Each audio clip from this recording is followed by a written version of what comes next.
Welcome to the Community Karma Podcast with Erin Jones and Carrie Hill. Join in as they discuss building community, branding, and how any business can benefit from a holistic approach to growth. Hello, everybody. Welcome to episode 4 of the Community Karma Podcast. The good, the bad, and the ugly. As we promised last week, we're going to talk about responding to reviews this week. I'm Carrie Hill, and she is Erin Jones. Hi, Erin. Hello, Carrie. So if you listened last week, and if you didn't, maybe press pause and go listen to last week's podcast. This is sort of a part 2, I would call it. We talked last week about how to ask for reviews and how to solicit reviews from your customers and clients. And this week we wanted to talk about how to respond to those reviews, whether they're good or bad, because every single review, if the platform allows it, should have a response from the business. Right, Erin? Yes, I think it should. I agree. Not only should it have a response, it should have a gracious personal response. So you should be thanking them for taking the time to comment or review you, and thanking them for using your business, regardless of if they're happy or unhappy with you. One really, really great way to show not only the person who has reviewed you, but other people reading the review that you're listening and that you'll hear them, is that you thank them for taking the time to leave their feedback, regardless of if it's good feedback or negative feedback. And there is a difference between bad feedback and ugly reviews. Right. So we'll dive into that a little bit as well. Well, and that feeds into the, you're not necessarily writing your response just for that one customer, right? You're writing your response to a review for all of the people that follow, that read reviews before they make a decision on who to hire and who not to hire. And Absolutely. So the more gracious and appreciative you sound towards your customers, the more future customers can picture themselves doing business with you and having a good experience, right? It's about the psychology of it. Definitely. And some of these reviewers are going to come along and read this response years after the initial reviewer has moved on. So you definitely want to be personable. You want to be kind. This leads into what we were going to talk about not scripting review responses.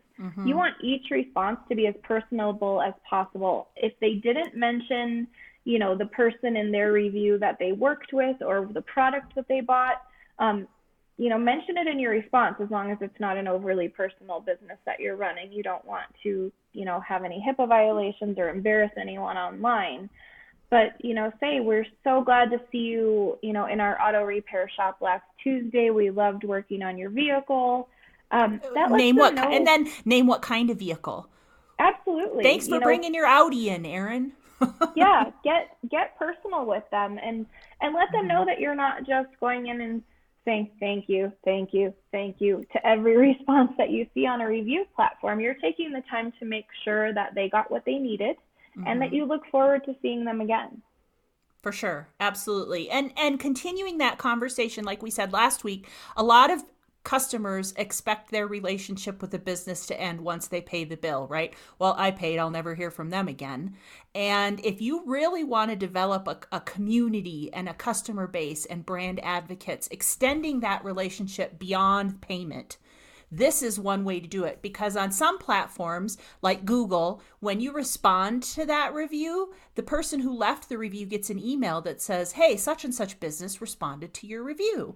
And they'll go read that and feel all the warm fuzzies about it, right? And so the next week when somebody says, oh, I got an offender bender, I need a body shop, I don't know who to talk to, they'll go, oh, I just did business with so-and-so 2 weeks ago. They're great. Because you've extended that conversation with them, right? Yes, they know my name. They remembered me from when I came in, and they were nice to me after I paid my bill. Some brands don't care once they get the check. If you're one of those brands, maybe this will sway your opinion. This is how you get more business without spending money on advertising. Right. This is a great way to enhance your community's perception of your brand by being genuine and authentic. definitely be genuine and authentic. You don't want to speak in a very formal tone if your business is, a biker bar downtown, but Right. you also want to make sure that you're using correct grammar. Don't use text speak. Make sure that your response fits the vibe of your brand while still being appropriate. Yeah, for sure. And I think if you're one person and you're responding to all of your reviews and you say, "Hey, it's Terry here," because everybody who does business with you knows who Terry is, because Terry's the one who schedules the appointments and takes the money and whatever. Hey, Terry here. Thanks so much for coming in last week. We really appreciate your business, et cetera, et cetera. Then, they feel a lot better about their interaction with your business, and you have maintained the voice of your business. Now, some bigger corporations might have multiple people who answer reviews. Maybe it's shift work or whatever, something like that. And in that case, Erin and I kind of played a little bit of devil's advocate on this. What do we call that? The clap back. Yeah. Should whoever is responding to the review sign it? And I sort of think you should, if it's multiple people responding. Like, they should know who responded, right? Your customer should know who responded. And I agree within reason. If you have a small local business that the brand itself has taken on a personality within your community, responding as that brand is appropriate. However, if you have a large business, or like Carrie said, shift work, where you have a great team that's responding round the clock, and it would not be authentic or believable to think that you've got one poor person locked in a basement somewhere responding to things 24/7, absolutely sign some names. So, again, it's just one more step towards that authenticity and that transparency. So people know who they're talking to. They know that it's believable. And again, we've talked about this, I think, every week since we started, reminding them that there are real people on the other side of the screen, because people are going to be much more kind and much more reasonable if they remember that they're dealing with people. Right, versus a corporate brand that doesn't have they don't associate an actual human being with, for sure. So the $64,000 question, whatever that old show was, what do you do if you get a bad one? What happened? What do you do? Oh, so many things. My first recommendation with a client is step away from the keyboard. Yep. Before you do anything, you need to sit down and you need to dissect what happened. Were we in the wrong? What happened here? What can we do to make it right? And until you've got those questions answered, you should not be typing or calling or contacting anyone. I agree. I think that the biggest mistake you can make is to make a knee-jerk response to a bad review, because you don't know without research whose fault it was. Yeah, especially if you have a hothead CEO who wants to just start a fight. Don't let them. Please don't give them the password if you're worried that that's going to happen. Yep, for sure. And this kind of goes back to what we talked about in our second episode, which was have a plan. Don't wait until you get a bad review and throw your hands up in the air and go, what do I do? You should have a plan. Here's what we do if we get a negative review. We really hope it doesn't happen, but if we do, here's what we're going to do. And so some tips are, for sure, step away, investigate the problem. Who was involved? Get everybody's side of the story. Figure out what's wrong. Was it something on your side? Was it something on the customer's side? Can you fix it? Can you make it better? Do all of your due diligence.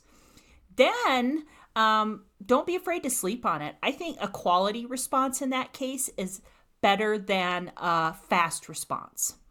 Absolutely. And as long as you're not sleeping on it for a week and a half, you know, if you need to take some time, it's also perfectly acceptable to leave a response to a review that says, hey, thank you so much for bringing this to our attention. We're doing a little bit of homework on this and we will be in touch shortly. Or leave your phone number and say, we'll be in touch shortly. If you have questions, give me a call, like make it personal, the manager's name and phone number or something like that. And make it a direct line. Do not put them into a phone tree, because that is just going to piss them off. Yep, absolutely. I agree with that. The other thing that I recommend people do is when they do write their response, have somebody else look at it. At least one somebody else. At least one. Yes, definitely. And, another thing that the research process helps with is sometimes, especially in local service industries, a lot of brand names sound alike. You've got, AAA Heating and Air, A plus Air Services, whatever. Make sure that this review was actually one of your customers. And I'm not talking about someone who's trying to troll you or hurt your reputation, but I have actually had a client who got a bad review from someone who was just raging about an experience they had. And we found out that it was actually they posted on the wrong website. And luckily, our interaction with them, we ended up earning a customer out of the deal because we took time to figure out what was going on.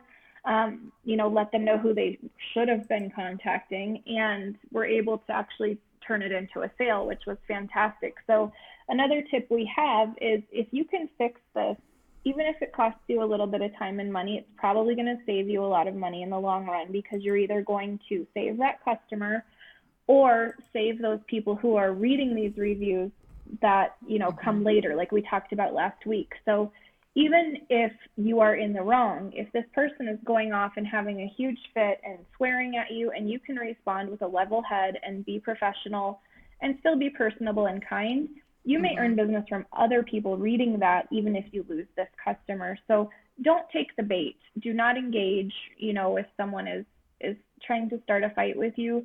If you can, take the conversation offline, but at a minimum, don't engage. Yeah, for sure. I think, I have a client that's a locksmith, and they're notorious for having lots of names that sound the same, especially starting with the letter A. And, yes, it's very common. Because somebody told them back in the old phone book days, if you name your business starting with an A, and so there's like A locksmith. You're the first person they call. Right? So he actually got a really bad review, and he called me and he's like, I don't know what to do. I'm so glad he called me. And I said, well, Will, what happened? And he says, it's not even one of my customers. Like, they're in a part of he works in a portion of a metro area. And he's like, they're not even from where I do work. And I said, okay, so here's what you do. You respond and say, I'm sorry, so-and-so, whatever their name is. I've looked in all of my records, and I don't have a record of doing business in your area or for anybody with your name, but I want to make it right. Please call me, and we'll work it out. And yes. he's done that in a couple instances. The person reviewing never responded to him. I think they were probably embarrassed because they posted on the wrong company's review page or whatever. But to future people, it looks like Will really wants to solve the problem.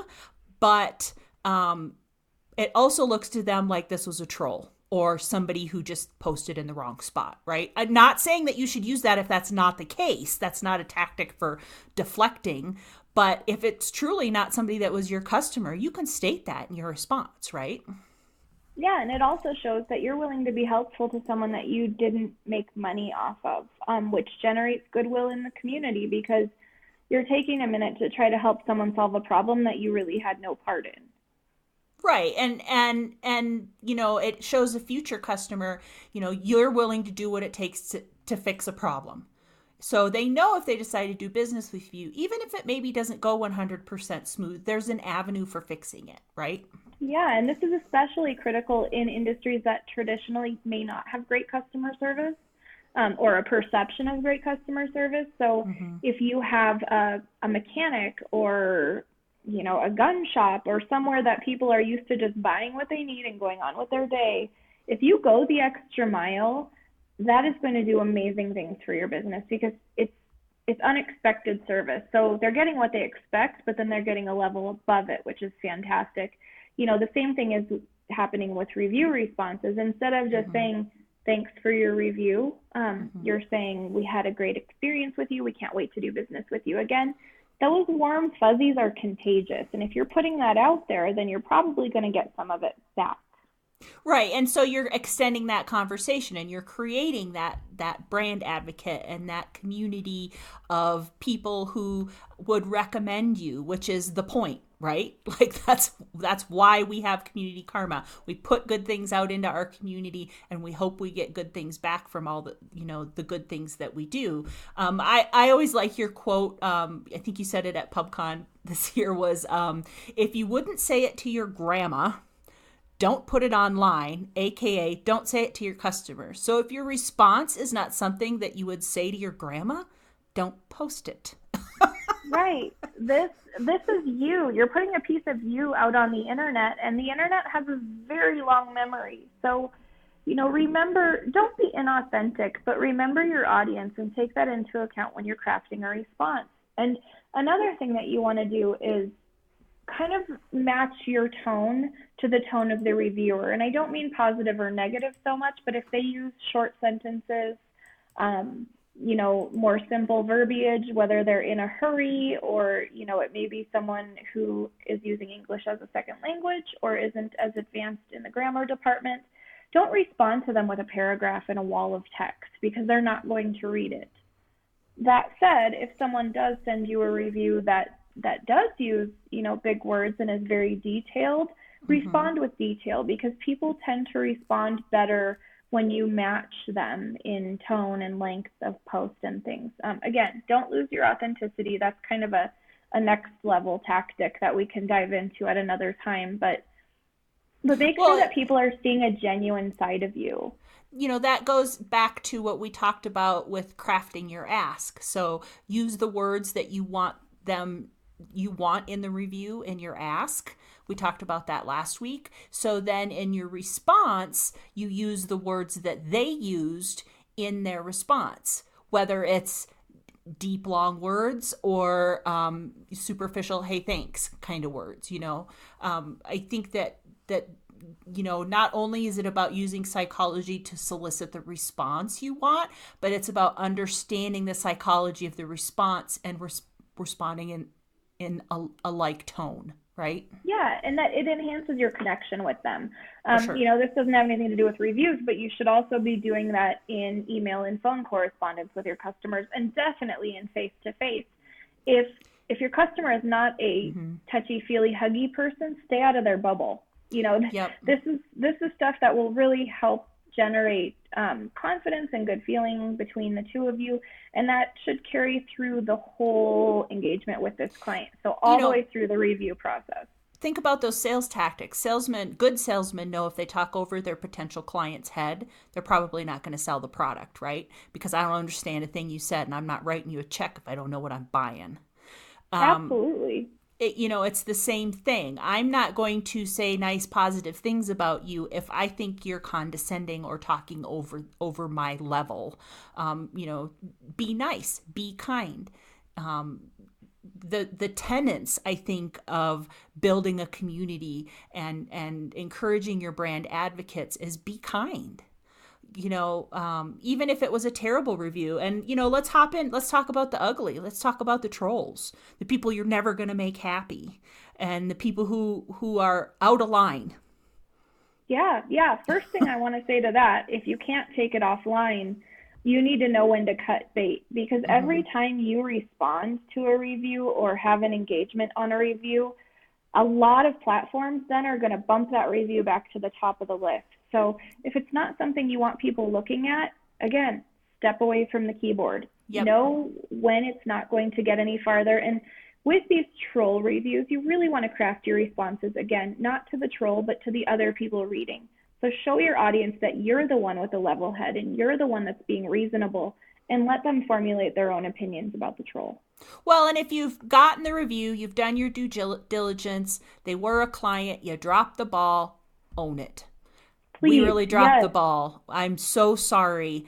Let's have a conversation about what we can do to make it better. Give me a call. Here's my direct line.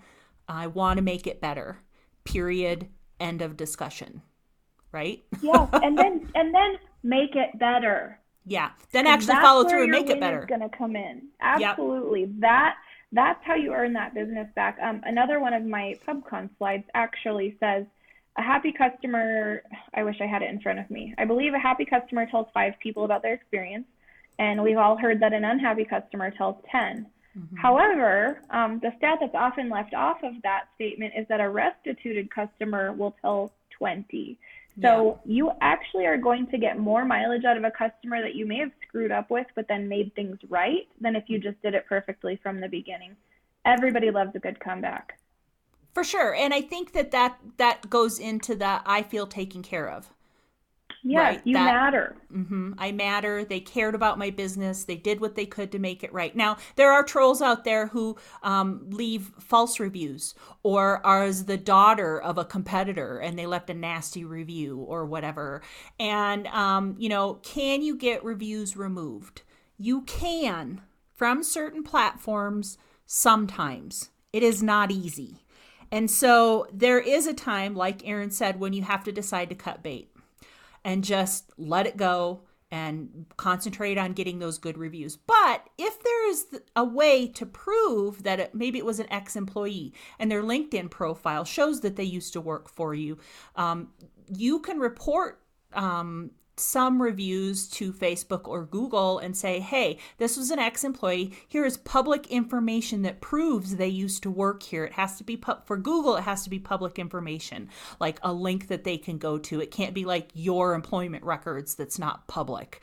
That doesn't work. But if they've listed on LinkedIn that they're a former employee of your company and then they leave a bad review on your Google business listing, you can get that removed. But it's time consuming. Google can always say no if they don't really hold much faith in the proof that you give them. And so you kind of have to decide, do I pursue this or do I just let it go and worry about being awesome for my clients, and that'll just go, it'll push down the page and go away. You have to kind of decide when to push and, when to fold and move on. Yeah. And I typically recommend encouraging my clients' customers to go for 5 new good reviews instead of trying to fight the one bad one. Just because it can be costly, it's time consuming, and it doesn't always work.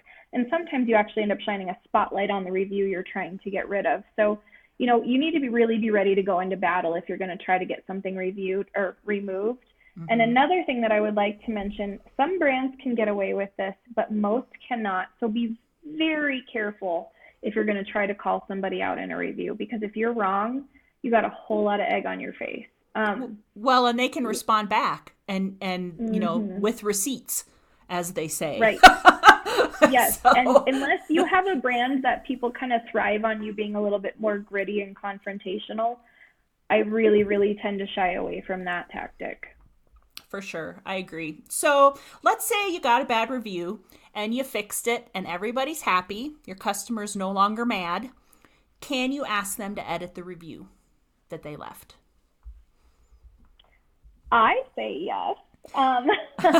There are some buts here, though. You want to make sure that not only you fixed it, but that you have turned them around enough that they're going to be willing to now say good things about your brand. Because again, if they're still frustrated even though you fixed it, because let's be honest, some people are never happy, then you're shining that spotlight back on the issue again. So, and especially if they come back and leave another comment and say, and now they're asking me to change my review. Yeah.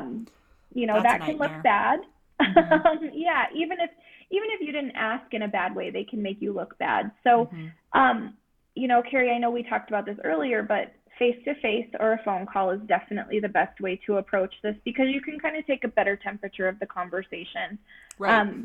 Levels of personal in a communication, face-to-face, you're going to get the most feedback, both verbally and non-verbally. So that's a really good way to say, hey, are we good here? Another thing I've done when I know someone is happy is I'll respond to the review publicly and say, hey, I know you got your replacement item last week. Just wanted to check in and make sure that everything went great from there on out. Right. That's because a great tactic. Because a lot of times, they'll either respond and say, yes, this is exactly what I needed, thank you. And sometimes they'll change their review if they're a more savvy internet user. A lot of times, though, they're not going to go, no, I'm still mad even though you fixed it. Because then again, they look silly. Right, for sure. That's a great tactic. I didn't think about that one. That's a good idea.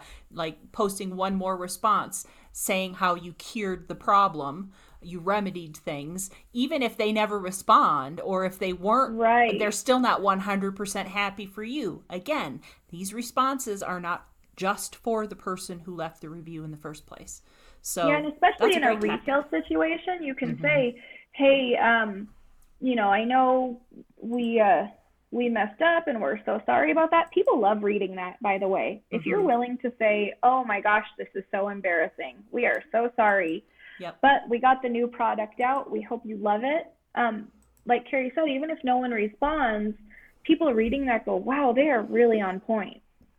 And on top of it, I think that it shows a willingness to interact and the desire to make it right no matter what, which is, quite frankly, from retail to service to anybody, that's what you want when you hire a company to or a person to do something for you. You just want to know that at the end of it, you got what works. Maybe it wasn't exactly what you envisioned because your vision wasn't right in this case. Like, I don't know what a new furnace system looks like.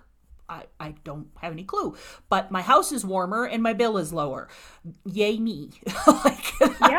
Those are the things I want in the end. And so I think that there's something to be said with setting that expectation for future customers via those responses. I think that's a great tactic. Yeah, we're going to jump on it and we're going to make it right. And then we're going to follow up.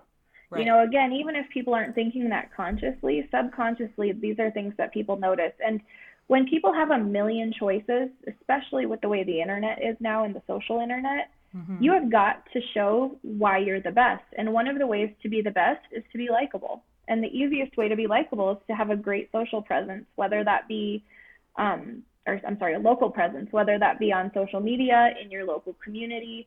If people know you as generally likable and know that you do a good job, then they're going to pick you over the competition. Yeah, absolutely. I 100% agree with that. So the TLDR of this, although we hope you all listened to the whole thing, was say thank you. Don't script your responses. Stay consistent with your brand's voice. If you get a bad review, don't be afraid to sleep on it. Get a second opinion on your response. Don't say something that you wouldn't say to your grandma. Right? That's a pretty good general rule. Right? You're writing your responses for not just this customer, but for future customers. If you get a troll, decide when you should bet or fold, right?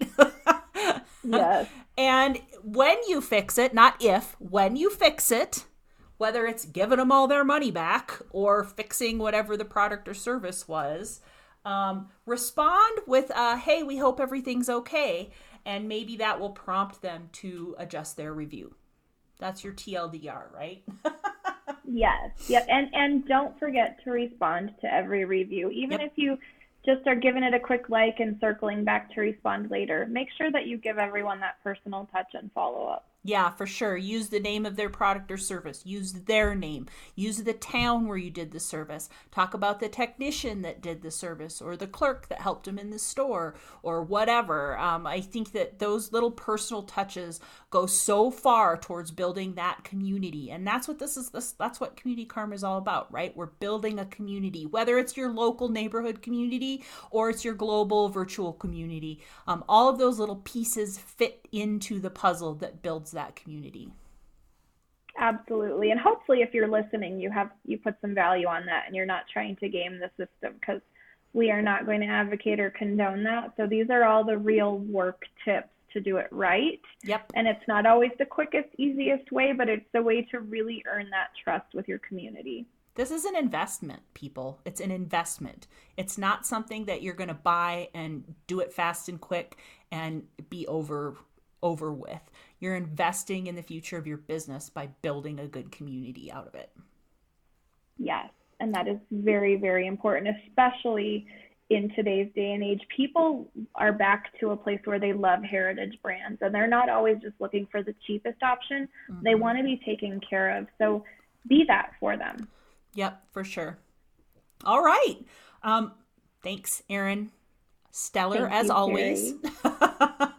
We're going to wrap it up. Kept going all day. I know. We can go on and on and on. We're going to wrap it up for this week, though. We really hope you guys join us next week. I think we might be talking a little bit more in depth about trolls next week, which is always fun. Post Halloween. What is it? It'll be 2 weeks post Halloween, right? Do a little bit of troll hunting. We'll do a little troll hunting next week. So thank you so much for joining us. We will see you next Friday. Bye, everybody. Bye-bye.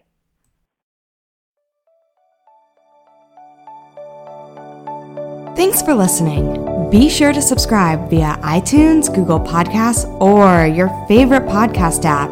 And don't forget to sign up for reminders via the website communitykarmapodcast.com. See you next time.